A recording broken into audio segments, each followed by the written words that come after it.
Howdy.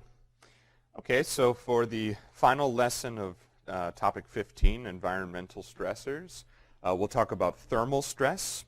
This is one of the longer lessons because there's a lot to talk about with how humans thermoregulate, and if they're too hot, they have problems. If they're too cold, they have problems. Some of these problems are life-threatening, and that's with each of them we'll talk about when are you in life-threatening danger because you're too hot or too cold, versus just the normal sorts of impairments that people are going to have to deal with when they work in hot and cold climates, even if they don't, reach the point of a risk of life or death.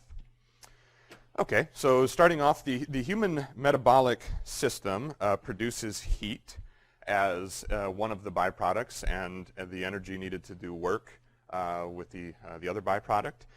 And that metabolic heat, it's kind of like we have an internal thermostat. It wants to keep everything, the core temperature at about 98 degrees, and to keep that as consistent as possible. And most of the ways that the body works with regard to heat transfer has to do with maintaining a consistent core body temperature, like in the torso, where we have all our most important organs and the need to sustain our temperature there.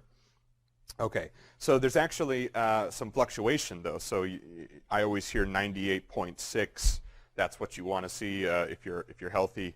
But it turns out there's fluctuations in different people. So different people will have different baseline temperatures. At least I would assume this means measured because like measured under the tongue or something.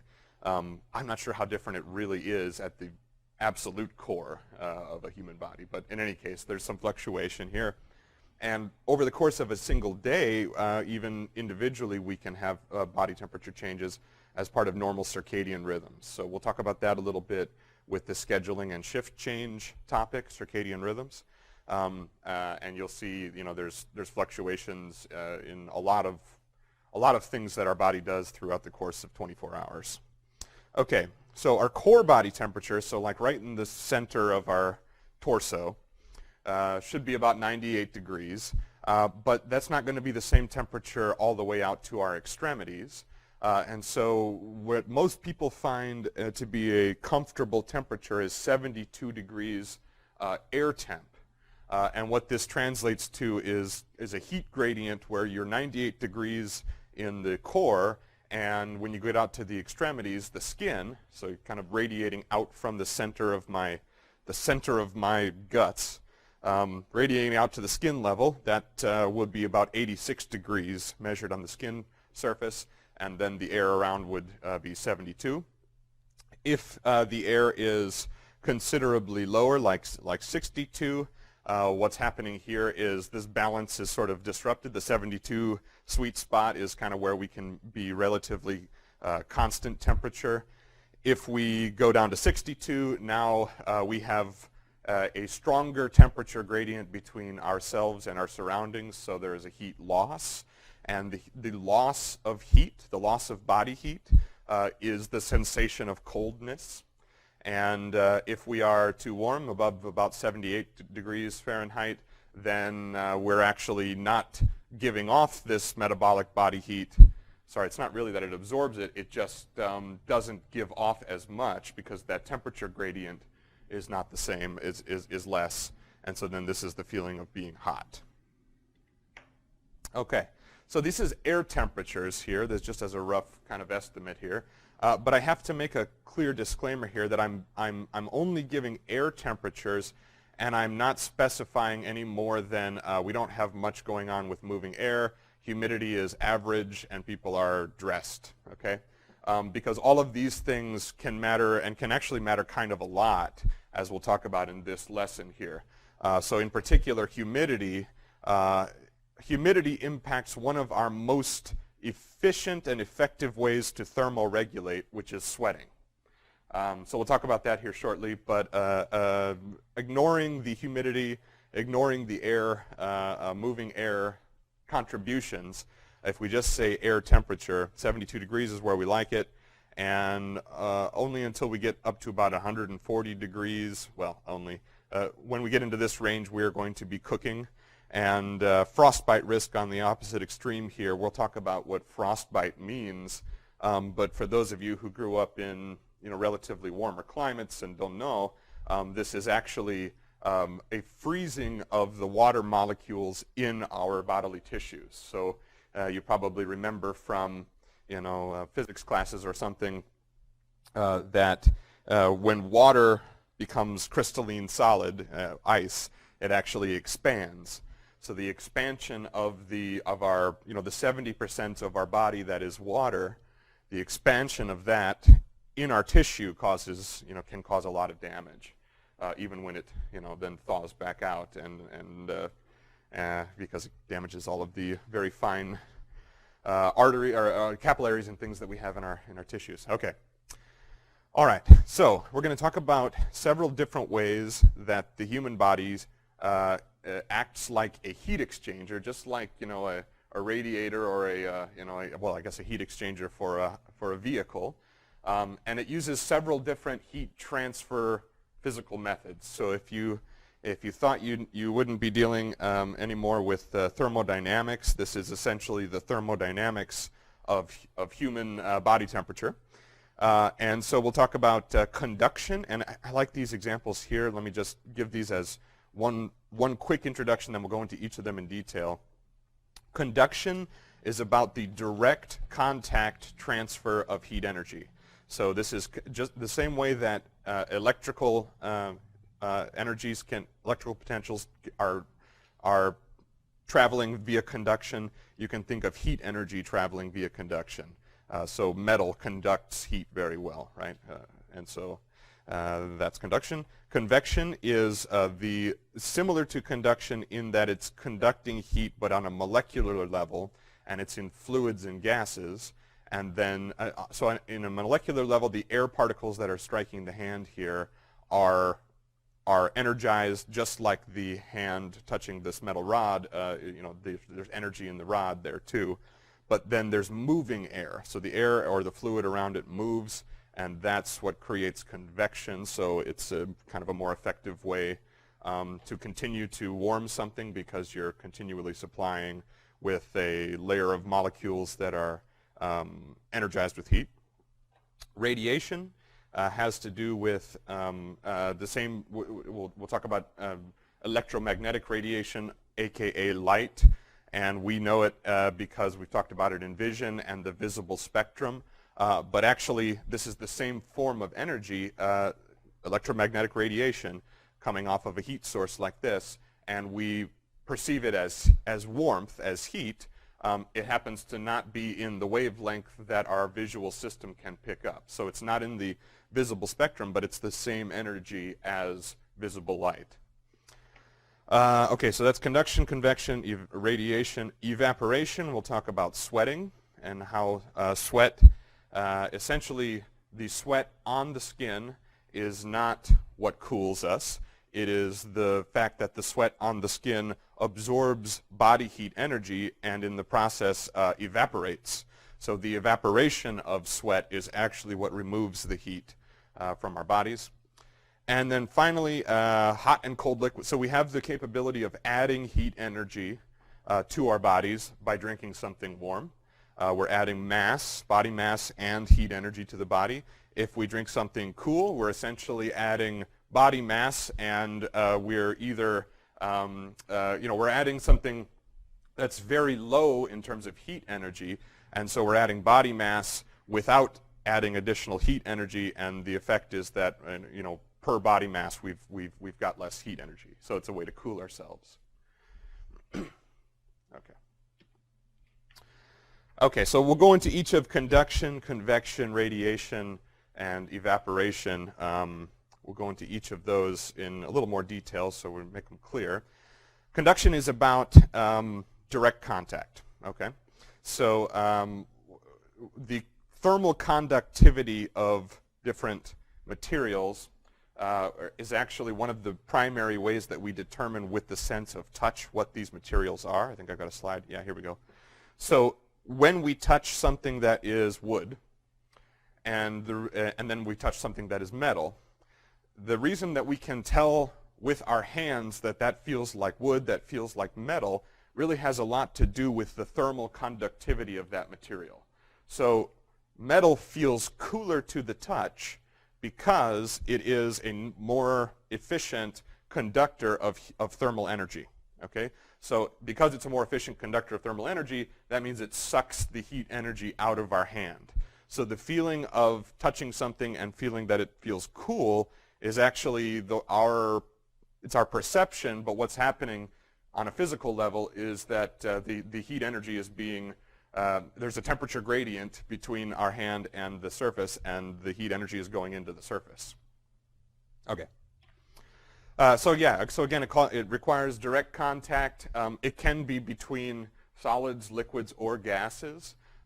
So when we touch a different surface and we can feel, there's a heat transfer there.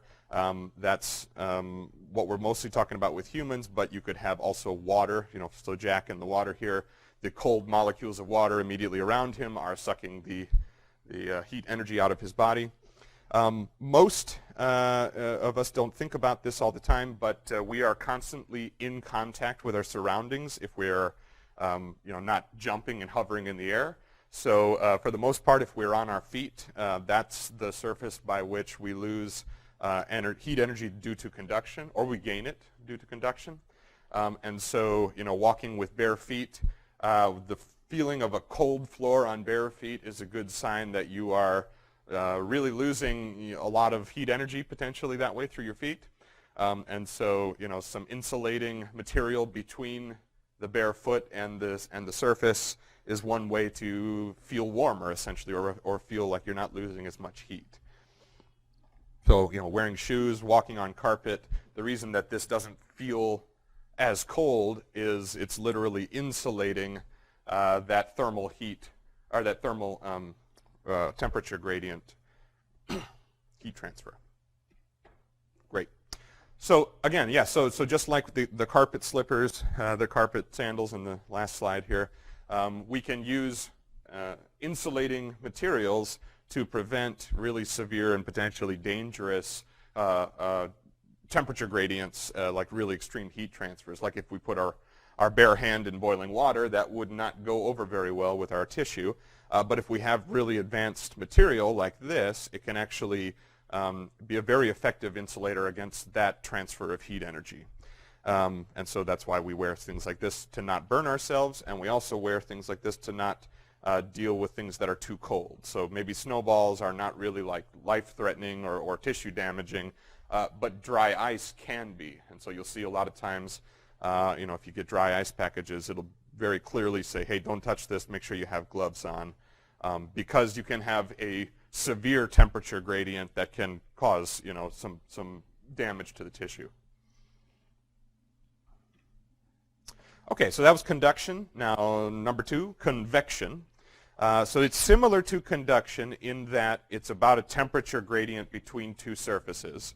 However, this convection uniquely works with liquids or gases because it requires recirculation of the molecules. Okay, so when you boil water, essentially this is a form of convection because right at the surface down here you have the first layer of molecules of water that get fairly rapidly heated. There's the heat transfer between them because of conduction.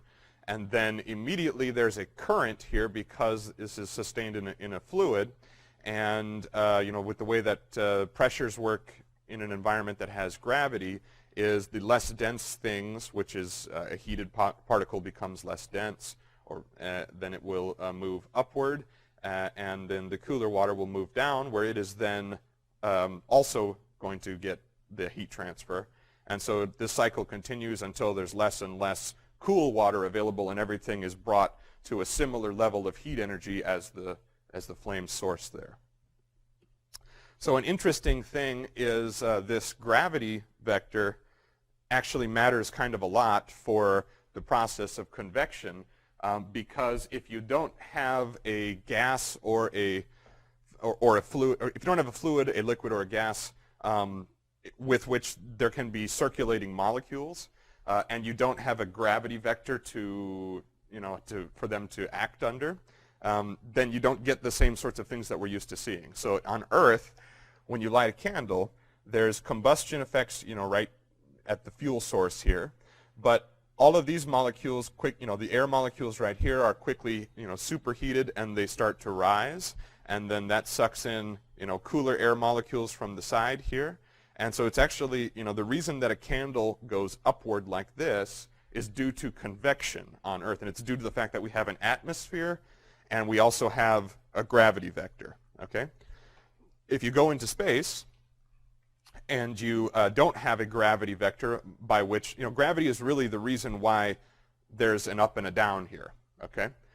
And so in space, we don't have the movement of molecules of air following the same pattern because they're not under the same forces.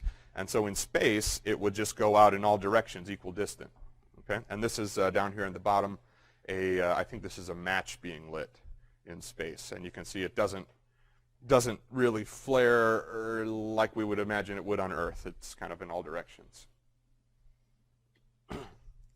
Okay, so you can think of convection as both, a way that things can gain heat energy or lose heat energy, and obviously depending on what your goals are, there are different ways to do each of these things. So keep in mind that air is flowing over the surface of our skin. This is a form of convective heat transfer, and assuming we are on Earth, then this will go upward towards our head. So the head is where, if you're really hot, then that's a good spot to focus on cooling. You will see in a lot of hotter climates, and it may have been at first sort of counterintuitive, why would you wear, all of this heavy clothing if you're going somewhere really hot? But in warmer climates, this is not heavy clothing. This is lightweight, but it's billowing. And so the whole point of having these robes that will move with the wind, that will circulate air around the body, is to encourage convective heat loss. Okay, so it's a way to get the body to maintain coolness as it can. If you have real tight-fitting clothes, then this is essentially a way of insulating that air against your body, and so it doesn't move, and so you essentially are left with conductive heat transfer, which is not nearly as efficient. Okay, so fans can be used, obviously. If you have moving air, you can have convection. But as it turns out, if you go up above about 2 meters per second, and I don't really know how fast this is, how much that feels like a strong fan, but I know this is about the limit where it's not going to give you much more cooling value as far as the way that convection works. So that's roughly the upper limit there. And then air conditioning, and you'll see this will come up when we talk about other factors, other heat transfer methods as well, because the air conditioner and Dr. Willis Carrier, or as Dr. Copa calls him, Saint Willis Carrier, the inventor of the air conditioner, this actually does 3 things, and this works with 3 different ways that humans use different mechanisms for heat transfer, for heat thermal regulation. So air conditioning is moving air, just like a fan, but it's also cooled, right? So we have better conductive heat transfer, and it's also dehumidified. So the dehumidification helps for the next one we'll talk about, which is evaporation. Okay. All right. So I mentioned already the role of sweat. So when we're hot, one of the most efficient ways that our body can release heat energy is through sweating. But it's not that we sweat and then we have liquid on the surface of our skin, kind of like if we were to, put our hand in a cold tub of water or something. It's not the same thing as we're not losing heat in the same way. So the way that sweat works is it's secreted onto the surface of the skin, but this liquid here comes from inside of our bodies, so it's already at a body temperature. So it's not like putting cool water on your arm, okay? This is body temperature fluid that's on the surface of the skin, and then it does what liquid does, which is absorb heat energy from the surroundings, which would be then the skin and the body. And then in doing that, it becomes a higher energy form of matter, and the fluid evaporates. Okay, so there's the mystery of physics here, just being revisited. But so keep that in mind, right? So if we are very sweaty people, like we are covered in sweat, that does not mean that we are feeling the cooling effects of sweat. It's only after we have sweat and then, I guess, dried off again, but the evaporation of the sweat is what cools us. So when that evaporates, a kilogram of sweat translates to a removal of about 580 kilocalories of heat energy. Okay, and we can do a few things to make sweating more effective as far as a heat transfer method. So absorbent materials can help spread the sweat over a wider surface area. There's more surface contact with our bodies. So whether or not that's attractive in a fashionable sense, it's at least an effective way to cool our bodies. Okay, and so spreading over a larger surface area means there's more available surface to absorb heat energy for the evaporative process. And then sweat wicking clothing, it's kind of, in some ways, this is the opposite of absorbent clothing in some ways, but it also works to cool in that this particularly facilitates evaporation. So it's a material that's designed to get the sweat off of the skin to the surface of the clothing, where it then evaporates. And when it evaporates from, it's more easily evaporatable, I guess, when it's pulled away from the body and brought to the surface. And that's giving the same cooling effect as if it were on the surface of the skin. Okay, so evaporation, sweat obviously requires hydration, and so this is one of the main things we have to look out for in hot climates because our bodies will go to sweating fast. I mean, if you're in a very hot climate, you're going to sweat, and that's because the body knows of all of these heat transfer methods, evaporation can be one of the most efficient. So it's going to start, you're going to start sweating and you're going to start losing fluids in your body fluids, so you got to replenish them. So being extra careful, especially in hot environments. And I know, growing up in hot environments, most of you you're familiar with this, but it's still it's part of the lessons of people working in hot environments to make sure that they have access to enough fluids. Okay, if they don't, what's the trouble here? So we can lose water if we lose it up to about 3% of the water volume in our body. This is where we start to have noticeable physiological changes that are not a good sign. And so these are the types of things that if somebody is trained, for working with people who would be under a dehydration risk, they could look for these sorts of clues. But at about 5%, this is where people get exhausted, they get unusually fatigued. At 7%, they start acting crazy, delirium. And at 10%, this is life-threatening levels of dehydration. And at this point, there can be some really complex ways that the body is not working right and is responding strangely. So I've heard stories of, so an uncle of mine does a lot with Boy Scout camping. And so in Texas, there's frequently times where these boys are camping, in August in Texas, which means, it's up to him to he's kind of taken it on himself to be the one that makes sure everybody is hydrated. And he tells a story about, and I think it's happened a couple times even, but he's had a kid that had gotten so dehydrated that he couldn't even stomach any fluids. So he was so severely dehydrated that he couldn't drink, which I don't exactly understand how that works.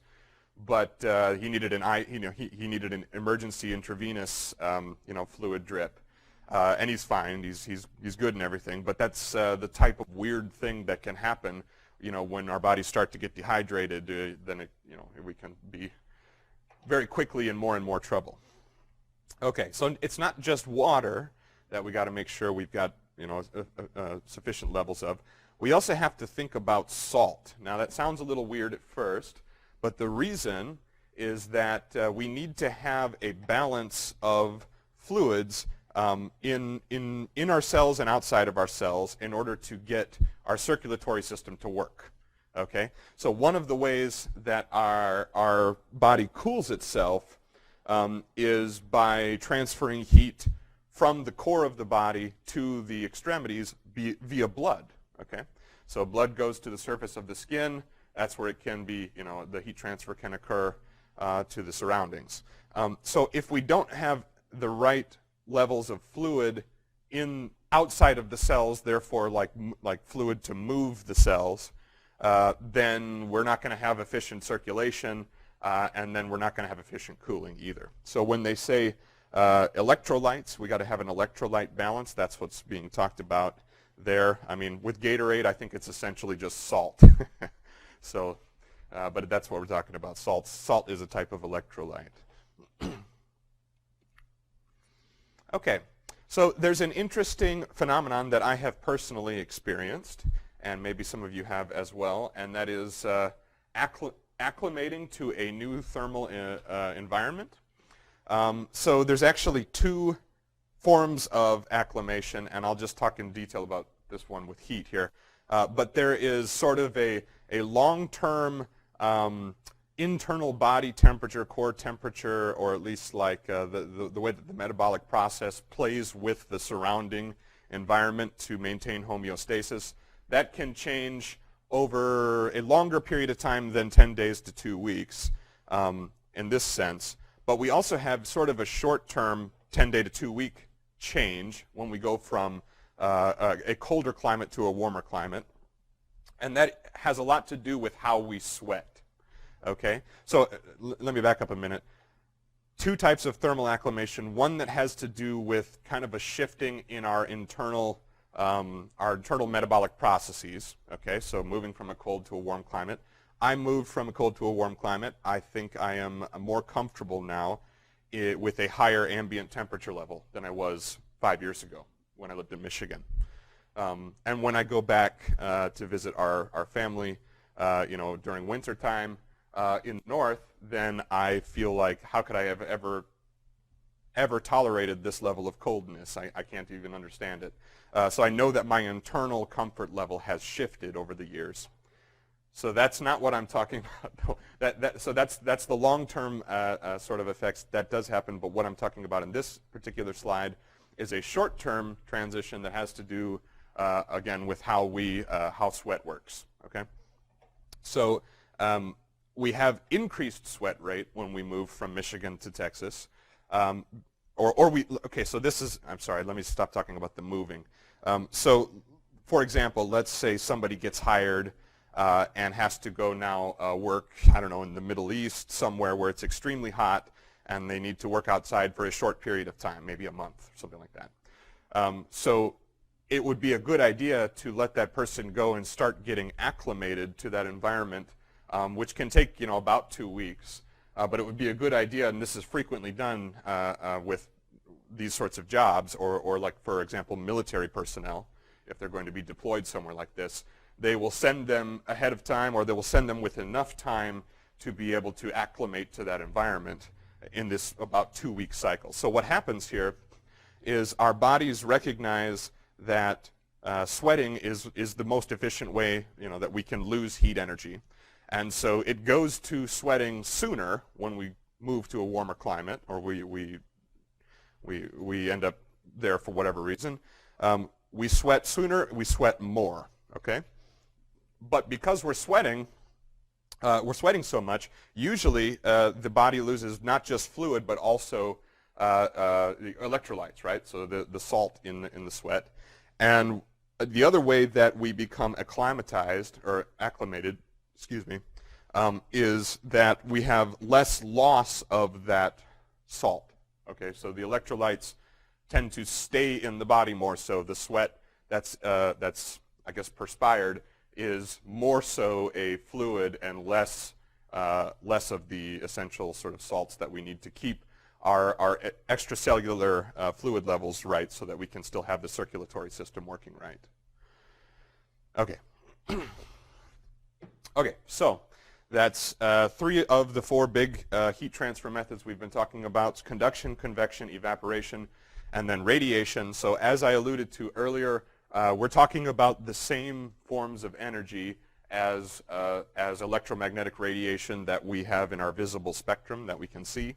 So when you see things like, predator vision, a heat mapped or thermal imagery, what you're seeing is a sensor that is sensitive to that particular wavelength of light that the human eye is not, and it transforms the image in that way. Where we get okay, so you can feel radiated heat. I always imagine putting my hands out to feel the warmth from a fire. A heating element. The sun, of course, is a heat source. So it's radiated energy. We can block radiation with a line of sight. So in the same way that I could hold up my hand in front of my eyes and I can't see through my hand, I can hold something in front of a heat source and it won't, travel as effectively through that to get me.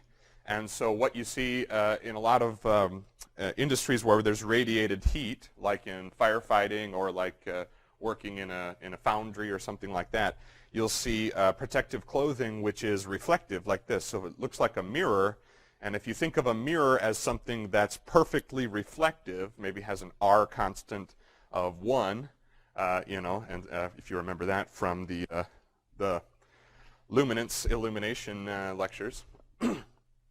So in the same way that it reflects visible light, it would reflect heat energy that's radiated.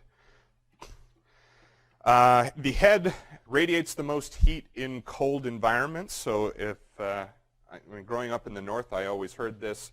If you're going to wear anything, wear a hat to keep from catching a cold. But when I read more about this, I think it has more to do with the fact that the head tends to be exposed even in cold environments. So what this is really saying is, generally when humans wear clothing to keep warm, the head is the last thing that gets covered, but this is saying maybe you should cover it because otherwise that's where you're losing all your radiant heat. Oh, yeah. And also keep in mind that if you're losing radiant heat energy through the head, you're not necessarily going to feel the cold at the head because your body is adjusting. Your body adjusts to make sure that your torso and also the brain, the key essential organs, are getting the temperatures they need for their metabolic processes. Okay? So if you're not wearing a hat and you're losing heat through your head, what this could mean is that your whole body starts to get colder and colder, and so something to consider. Okay. So direct sources of radiant heat would be, excuse me, one way that we could feel their effects, but they're often re-radiated energy in the environment. So if you think of the greenhouse effect with our atmosphere, this is essentially the sun's rays warming the Earth, and then the Earth gaining that heat energy and then re-radiating that energy back up into the atmosphere, but then it doesn't escape, and it stays inside of our atmosphere, so it contributes to warming. So we can observe this on a smaller level, I guess. If you think about like asphalt, which is, because of its chemical composition, it tends to absorb a lot of heat energy, but it also is a lot of times directly exposed to a radiant energy source of the sun.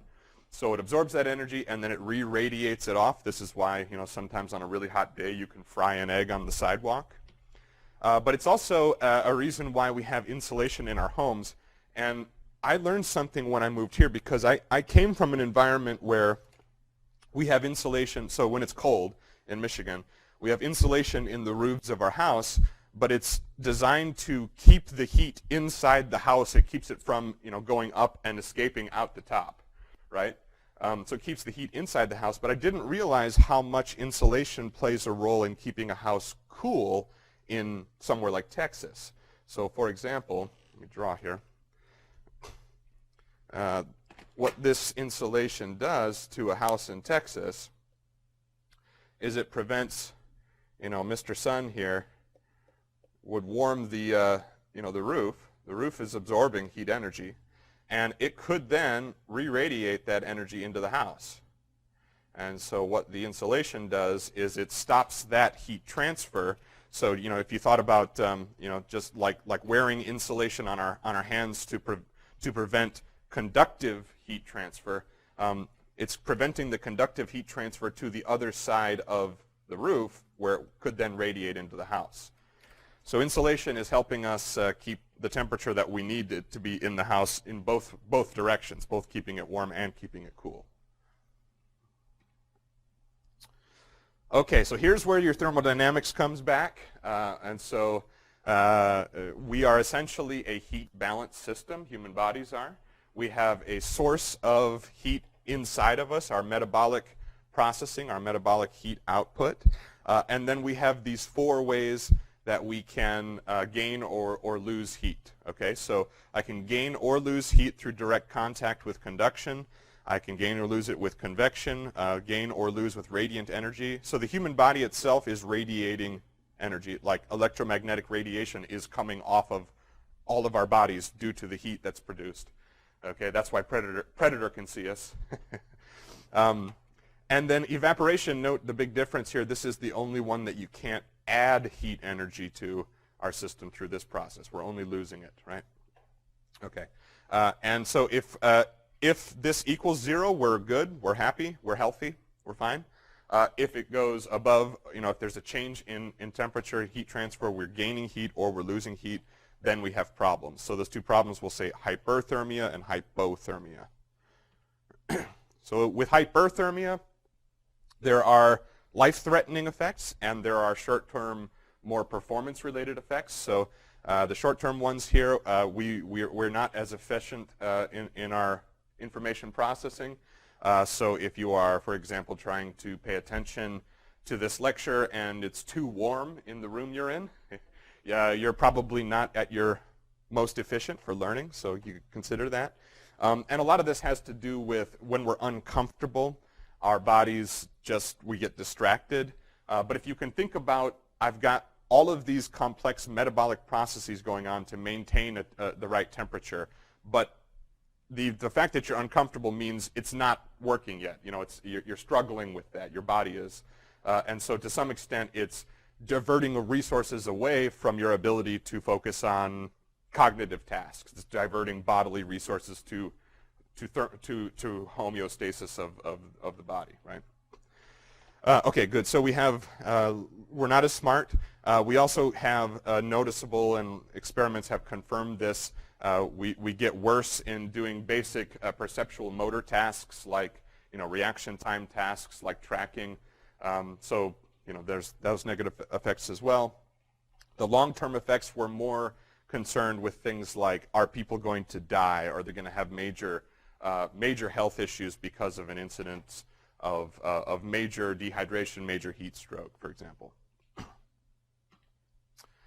Okay, so factors to consider here. Not only the air temperature, but very much so the humidity will be a factor with hyperthermia. And just due to a cruel twist of fate maybe, climates that are warmer also tend to be more humid. So there's a higher air temperature, but also there's more humidity, so evaporation is less effective.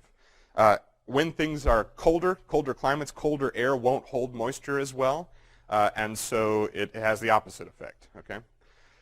So humidity is a major factor, though, in people getting too hot, and air velocity is a major factor as well, because moving air can really be a big facilitator of conductive heat loss. So if you're too hot, you know, having a fan on makes a big difference.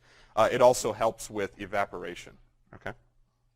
Individual differences, there's going to be several examples like this, but basically the rule of thumb is young and fit people, their physiologies work better for this metabolic process to keep this going right.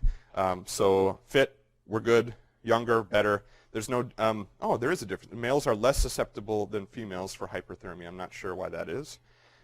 And overweight, if you can think of being a larger person, body fat is an insulator in the sense that it is not going to let as much of the core body temperature get to the surface of the skin so that it can be, exposed and neutralized, or there can be heat transfer. Situational and job related, think of the clothing that people are wearing. So sweat wicking clothing can be a good way to encourage the evaporative properties of sweat. Acclimation, allow for people to have the time to get acclimated when they need to, and then have people take breaks and have them only be exposed to extreme heat for limited periods of time. Okay. Thermal indices. Okay, so we have several examples with both things being too hot and things being too cold, where the air temperature is only where you start. And then things like humidity, things like wind are going to have a major factor in how effective these different heat transfer methods are. So we're going to talk about your basic temperature reading. And when you see something like this on the bank sign, this is usually what we call a dry bulb temperature reading. And this is essentially just giving you what is the heat energy being held in still air. Okay? So it's the normal air temperature. But this is why we always see things on our phone like, here's the air temperature, but we get a feels like. And the feels like is really what we need to be paying attention to. It's not that our bodies are fooling us. It feels like it's this. It's that our bodies feel this hot or this cold because of all of the heat transfer methods that it uses and how effective they are in this climate. Okay? So these advanced indices, and there's one that I want you to keep track of in particular, and we call it the wet bulb globe temperature. But these advanced indices, they basically take into account these other methods of heat transfer. So in addition to air temperature, WBGT uses movement of air. It considers that in its calculation. It uses humidity, and it considers radiant energy. There are other indices. One example is the Oxford Wet Dry Index. I'm not going to go into more detail on that for this, but this is something that gets used indoors because the assumption is radiant energy most often comes from the sun. And so if you're not working outside in the sun, you can say there's relatively less radiant energy source, and so they'll use a different equation there. We'll also talk about the National Weather Service and the heat stress index and their wind chill index, and so both of those are official. Okay, so this would be a good thing to pay attention to because I like to ask questions on quizzes, exams, homeworks that describe a standard setup that you would need to do a really climate assessment level of thermal indices. And so you want to be able to recognize, if I were to describe verbally what these things look like, you should know which instruments I'm talking about. Okay. So the dry bulb thermometer, as I mentioned on the last slide, this is basically what we see most of the time on the billboard from a bank or something. It's the standard air temperature. It's usually warmer than its counterpart. That if you have more than one, it tends to be the natural wet bulb.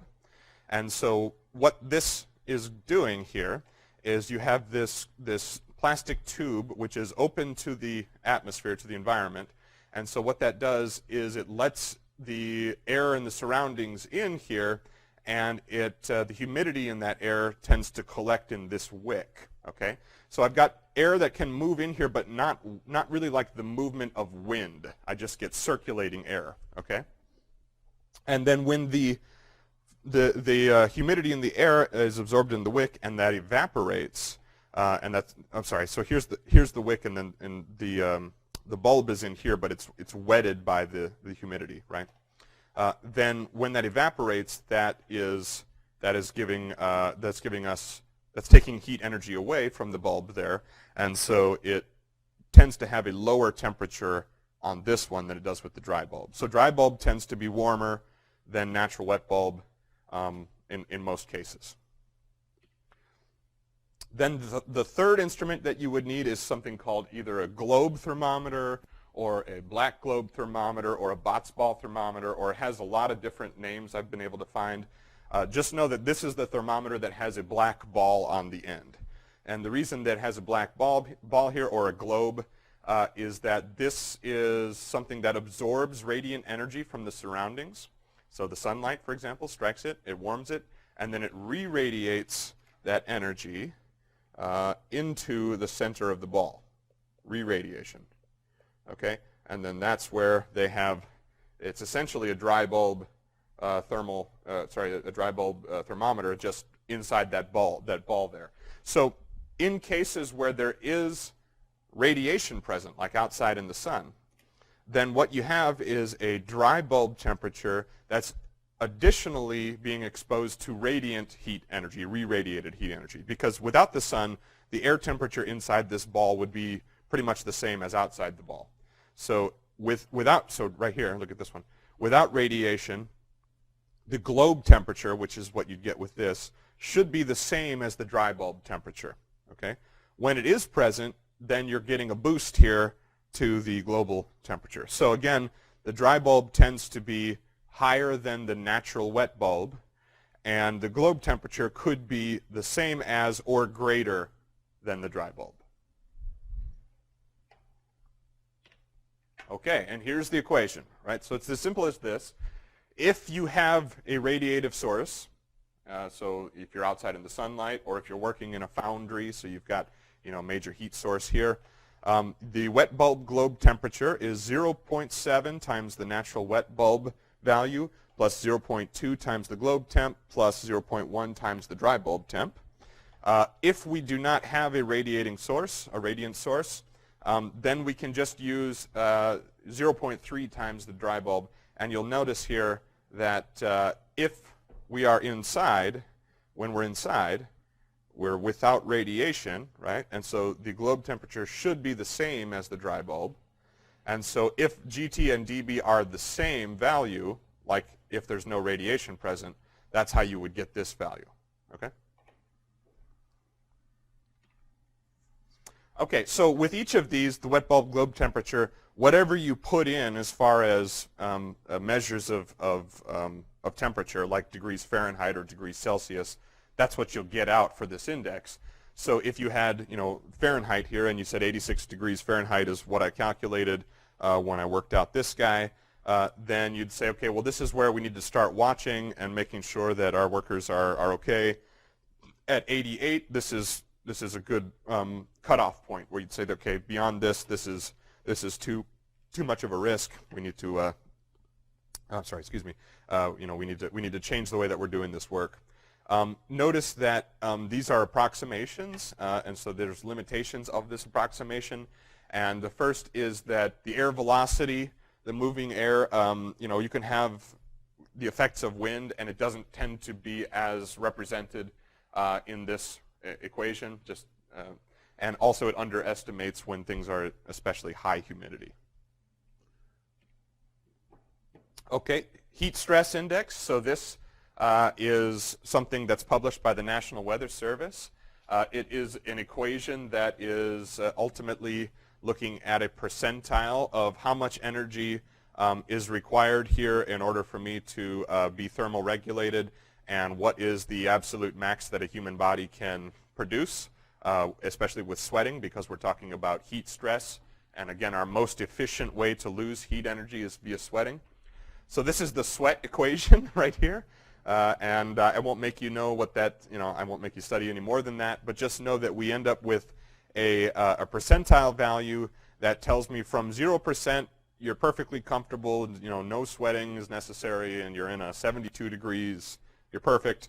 And then if we go lower, we can have negative values here, and you're feeling colder, but we're really talking about going from 0 and increasingly severe until you get to 100%, which is, if you try to exceed this, the human body can't keep up with even the most efficient sweaters.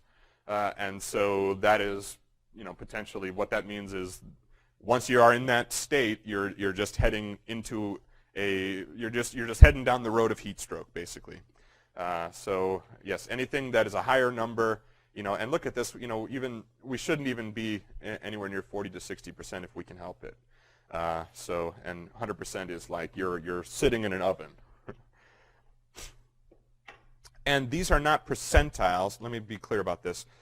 The National Weather Service's heat stress index is actually, the output is a percentile. But those are not as meaningful if you're going to put up a poster in a workplace and say, check the heat stress and are you okay or not. So they use more often for a poster like this, they'll use and I'm assuming these are wet bulb globe temperatures here, but these are in Fahrenheit, kind of the thermal indices, what it feels like. It's a feels like this. And what I want you to notice here is we've got these 4 categories, and that tends to be how the National Weather Service handles it too. They've got 4 categories of severity. But you know, if you're out beyond the caution range, this is cause for concern. Okay, and so you can see that as temperatures go up, obviously you are moving towards more severe. But notice the role of humidity as well. So as it gets increasingly humid, you know, we could be in, you know, nice 82-degree weather, but once it gets up to 90% humidity, it's a pretty significant, you know, boost in the humidity can play a pretty significant role. Okay. Yeah, even more so here. So we can be, you know, 90 degrees and 100% humidity is brutal, whereas it's pretty tolerable when it's low humidity. Okay. So if it's too hot, what do we do about it? Choose the right clothing. So keep in mind the airflow over the skin. Keep in mind that clothing can also have properties of reflecting radiant heat. So, you know, for example, reflective materials if necessary. You can redesign the job so that the internal source of heat, metabolism, is affected. And so, you know, the harder we're working, you know, the more we are physically active, the more metabolic heat is produced in addition to, you know, the output energy. So maybe we do something different about the job to make people feel cooler. If there are heat-producing equipment, get people away from them. Use, you know, line-of-sight barriers. Use insulating materials for heat shielding. Air conditioning, again, I love it because it does 3 things for us. It cools the air temperature. It moves the air to improve convection, and it dehumidifies the air so that evaporative heat loss is more effective. Okay, and then make sure people have enough liquid so that they don't get dehydrated, and give people water breaks or you know, liquid breaks as necessary. Okay, good. So on the other end of the spectrum, when people are too cold, they have similar short-term effects to being too hot. In that we get distracted when our internal body temperature is not happy, and we have to divert resources to other parts of our metabolic system, and there's also so we also have a problem doing physical activities, like especially with our extremities, because one of the ways our body responds to being too cold is it concentrates the heat energy in the core.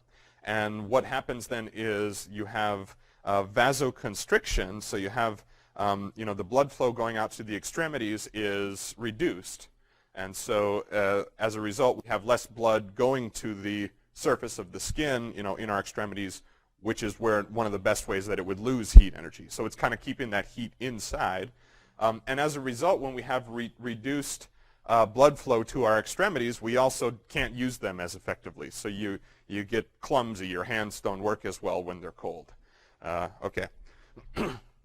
So there are also longer-term effects, and I talked a little bit about frostbite already, and that is the freezing of the water that's in human tissue. And hypothermia is the life-threatening condition where our internal body core temperature is too low. And yes, and this can be life-threatening. And what do we do about it? We just make sure that we've got enough insulation, we've got enough heat sources. But when you wear clothing and you're trapping body heat in, so think of clothing not as a source of heat energy, but as a way as an insulating layer between your core that is already producing metabolic heat and the environment which wants to take that heat. Okay, so wearing a jacket, you know, wearing a coat is essentially preventing your internal body heat from escaping. Okay, so it feels warmer because it's keeping that body heat in. All right. So gruesome, I guess, but this is what frostbite can do to you. And again, this is literally a freezing, turning to ice of the tissue. And you know what it would look like. It becomes waxy white, hard and numb. So imagine, you know, the first thing that happens is we've got reduced blood flow to these extremities. So then they're losing heat energy, and they're also not being as, there's not as much fluid motion, and so ice can start to form. But that's what the white would tell you is the, if the hands are losing coloration, it's because you're not getting blood flow there. And yes, it most often affects our extremities, right? So this is like if you see somebody who survived climbing Mount Everest and they came back and their nose is black, or you see them, months later and they have fewer fingers, and so this tends to happen, with that sort of environment exposure, extreme cold, and for the most part, what happens is if you have tissue that's damaged enough, if it freezes that completely, it's not going to come back. It's going to be dead tissue, even if you thaw it out. And so that's, just getting cold is one thing, but you're actually getting damage to your tissue because of the freezing process. So if somebody is suffering from frostbite, don't just stick it in a hot tub of water, or don't just rub it under a hot sink. You want to be very gentle here because it's kind of like you got to melt the ice in the tissue in a way that's minimally damaging. Okay, so don't rub the area. Put it in a warm bath of water. Bring the temperature up slowly, and of course, get medical attention as quickly as can be. So frostbite is usually not life-threatening because it occurs in our extremities, and for the most part, we can lose, a couple fingers or toes or a nose and still be fine. But hypothermia can be severely life-threatening. So this is when our internal core body temperature gets too low, and I think it can start at about 95 degrees.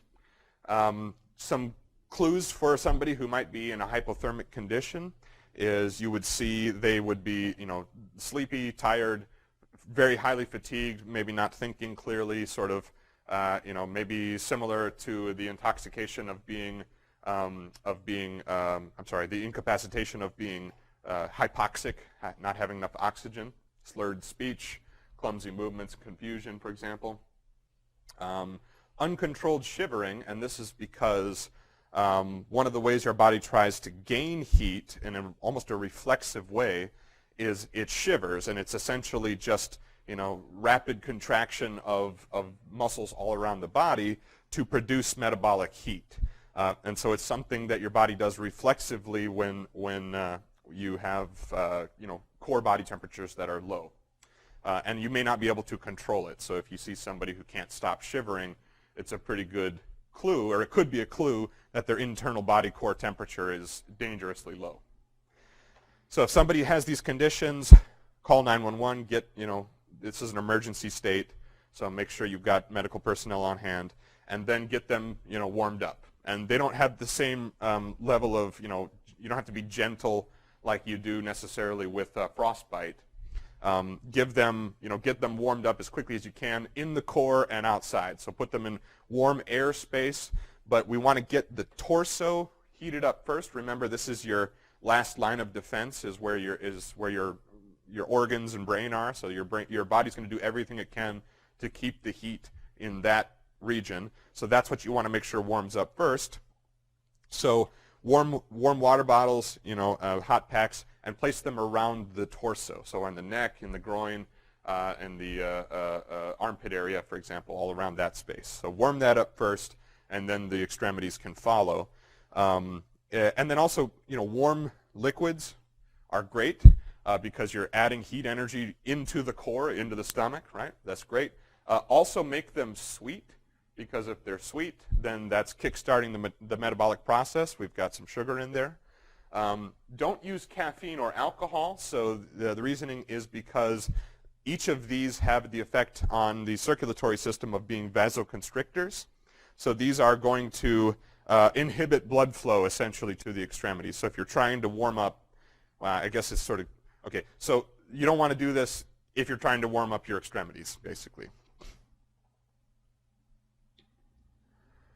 Okay, and so we found a way as engineers to quantify fashion sense.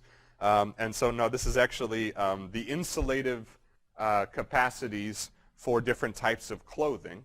And so we've defined this unit CLO as a measure for the insulating value. And 1 clo is defined as somebody in a comfortable resting position, 70-degree Fahrenheit room, not moving, and they're wearing enough clothing so that they're perfectly comfortable. That would be 1 clo. Okay? So most of us are not wearing 1 clo at any given time. Okay? So in normal office attire might only be in this range. Notice that men do tend to have more insulating material on their bodies than do women for whatever reason. I can't even make a joke about that, but it's obvious. I think that the way that men's and women's fashions go, that there tends to be less material for women. And if you want to be really styling, that you could get this full coverall here and get your full clo value there. So here are just some examples of values that may come from standard attire here. Now the reason that we're not, okay, so let me make this clear. 1 clo is I'm going to be comfortable in these conditions. So why is it that I'm not uncomfortable with less than that in the office? And it's because I've got normal sorts of walking around, sorts of light activities that are producing, my metabolism and metabolic heat. And so this 1 clo when I'm sitting and I'm not doing anything is really assuming you're doing nothing, right? And so just doing a little bit of activity generates, enough need for, or enough of a metabolic heat source that you can have less insulating quality so that you can still be comfortable. Oh yeah, and then this guy, that's probably 2 clos. Okay. All right, last part of this lesson is just like we have a heat stress index, we have a wind chill index, kind of the opposite end, also by the National Weather Service.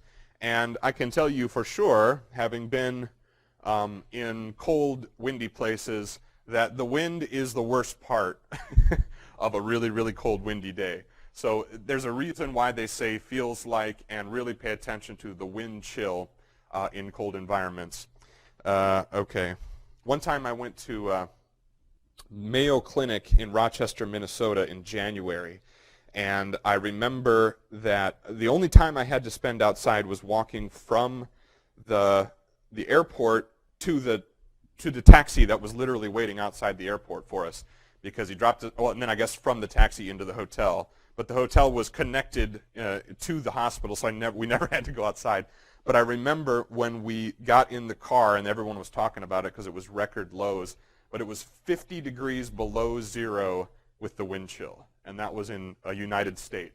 So that blew my mind, and that felt so cold I can't even describe it. It was incredible. Okay, so we are concerned with that. Now the way I would ask you to use this concept would be to refer to this chart. Okay, so the National Weather Service, they actually have this complicated equation here at the bottom. Sorry, I'm not going to ask you to do that because but I'm just kind of amazed that they have the numbers that they do here. It just kind of suggests a really, really precise calculation. And I got to trust that the National Weather Service has reasoning for that equation, but you don't have to worry about it. Where I will ask you to pay attention is that I may give you an air temperature. And by the way, temperature degrees Fahrenheit, and this would be dry bulb temperature. So if I gave you, several descriptions of thermometers, you should know that the one that goes with wind chill is the air temperature, the dry bulb temperature. Okay. So I give you that, and then I can tell you what's going, what are the miles per hour of the wind, and you should be able to look up the risk level that somebody has for frostbite. So you're going to look at these down here, and I just want to point out, because I commonly see an error when people use this chart, and it's a human factors problem, so forgive me that I can't fix it because I'm not with the National Weather Service.